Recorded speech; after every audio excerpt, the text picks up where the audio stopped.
How's it going, guys? Lee here. I know it's been a little while and it feels a little bit weird for me too to be in front of the camera, in front of these lights, in front of my laptop, to be recording another video.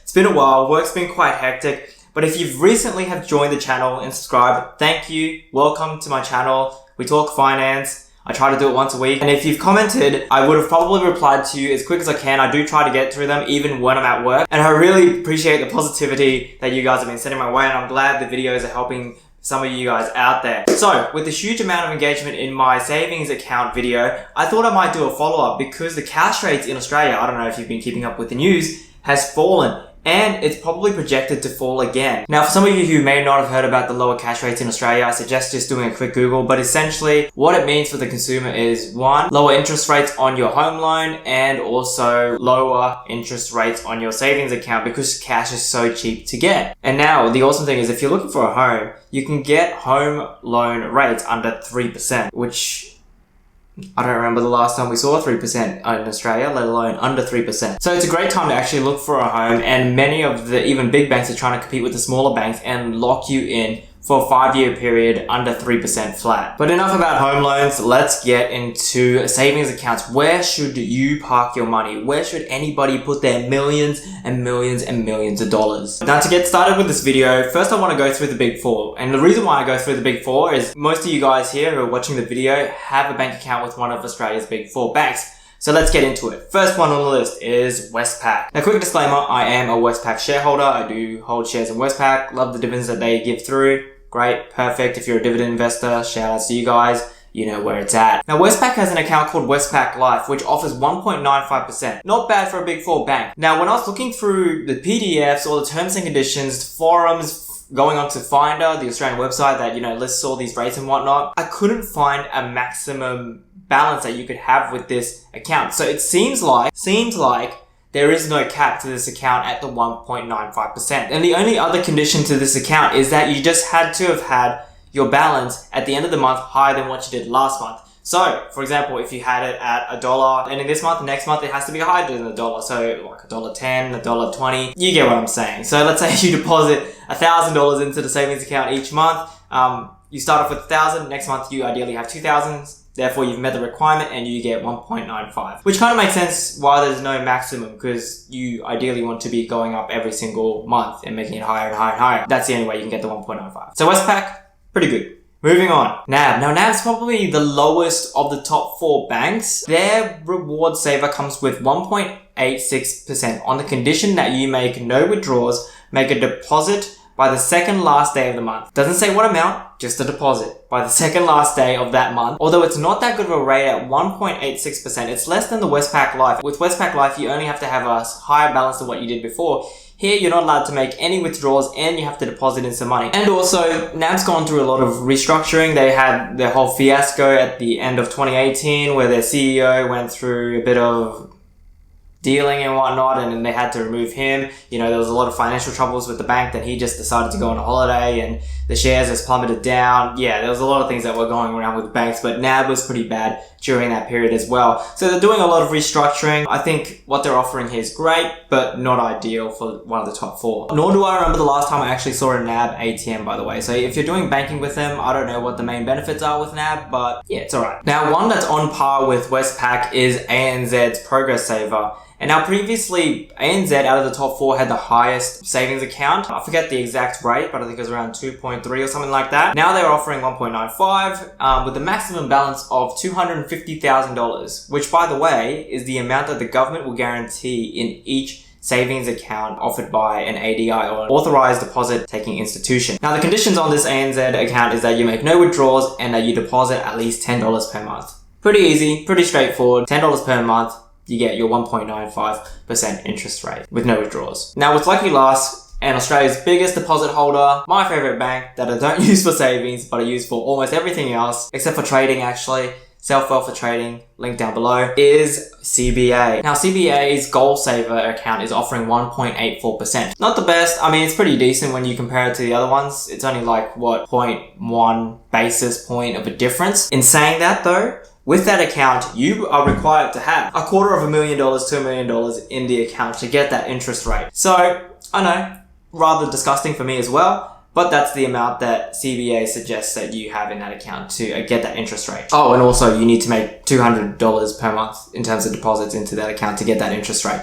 So by no means ideal, but if you're with CBA already and you don't mind taking a 0.1 basis hit on your interest rate, then go for it and open the account. Now that we're out of the way with the boring big four banks in Australia, let's get into those smaller banks who might not have branches, those online banks, God bless them, in Australia, that are giving those spicy interest rates and giving me my money's back. So with these profitable banks, and the one that I use, I have no affiliation with the bank, I just use it because I like how the account is set up, is the Bankwest Hero Savers account. Now they're offering at the moment 2.1%.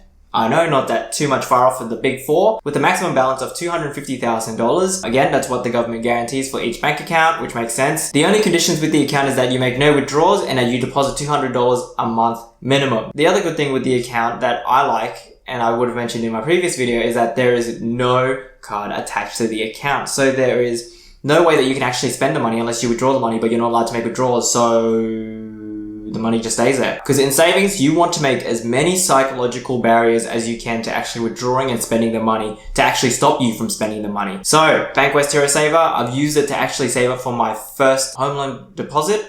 For my first investment property. Once you get to about $30,000, you should be getting about $50 a month back in interest. So it slowly gets there, but once you're there, it's actually quite decent. You know, you didn't have to work for anything, and Bob's your uncle, you get $50 to $60 per month. So awesome bank. It's also CBA's sister company. So number 2 on the list, which a few people actually mentioned in my previous video, is HSBC. Now HSBC's savings account offers 2.15%. So the only condition they really have is that the balance has to be $300 higher than the current balance that you had last month. Not sure why the $300 is there. I'm sure they've done the mathematics to... Anyways, it's $300. So make sure that your balance is $300 higher than above. Ideally, I hope you're saving more than $300 a month, depending on your situation. Then you should be able to get 2.15% from HSBC. Now, if you're a fan of the Barefoot Investor, then you definitely have heard about the ING Savings Maximizer, or the orange accounts, right? It's all over that book. So, Barefoot Investor, Scott Page, love the book, big fan, saying that it's probably not the best account to use, but it's still a very good one. Now, the ING Savings Maximizer gives you 2.3% interest rate on your money. So, if you were to save $100,000, you would then get $2,300 every single year paid over the span of 12 months. Now, the conditions on this account is what I don't like. Conditions on the account is that it's linked up to a Orange Everyday Savers card, Orange Everyday card, and you have to make 5 transactions on the card. Each month you have to deposit $1,000 into that. Now, many of you might be saying, oh, well, if you just deposit your money that you would use for everyday expenses plus your savings, you'd easily make the $1,000. And then if you just use the card on daily expenses, then obviously you're going to make more than 5 transactions. Yes, absolutely true. But what I don't like is the psychology behind that, because I don't want my savings account to be linked with my everyday spending.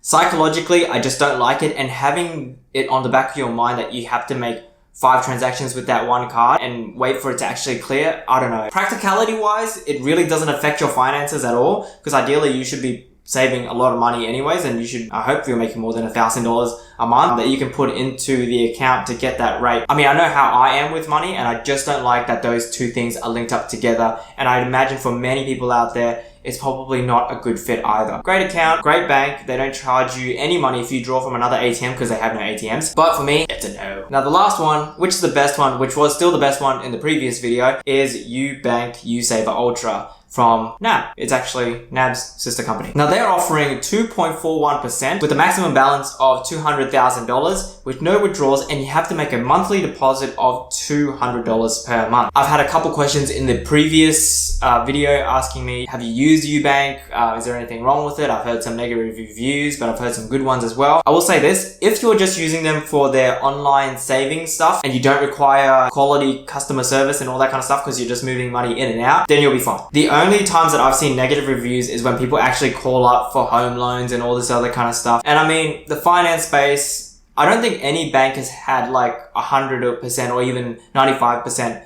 positive feedback. There's always going to be people's finances, whether they haven't done their diligence as a customer or the bank hasn't done their part. There's always going to be a mess up in the middle somehow, and just, it gets complicated when it comes to finance. So not everybody's going to be really happy. So the fact that you can use their online account and their online systems just to hold your money and to pay you back the highest interest rate possible, that's non-introductory in Australia, I think is a great option and offers great return on your money if you're just holding it in cash and just waiting for the next recession. I'm not saying it's a bad idea, but I hate it when people just try to time the market forever and never actually invest, and then when it gets to the top, then they start investing and they go, damn it. Anyways, I digress. But that's it for me, guys. I will be back with another video, possibly about Afterpay. But apart from that, that's it for me, guys. Hope you enjoyed the video. Hope you found it useful. Welcome to the new subscribers, and I'll catch you next time. Cheers.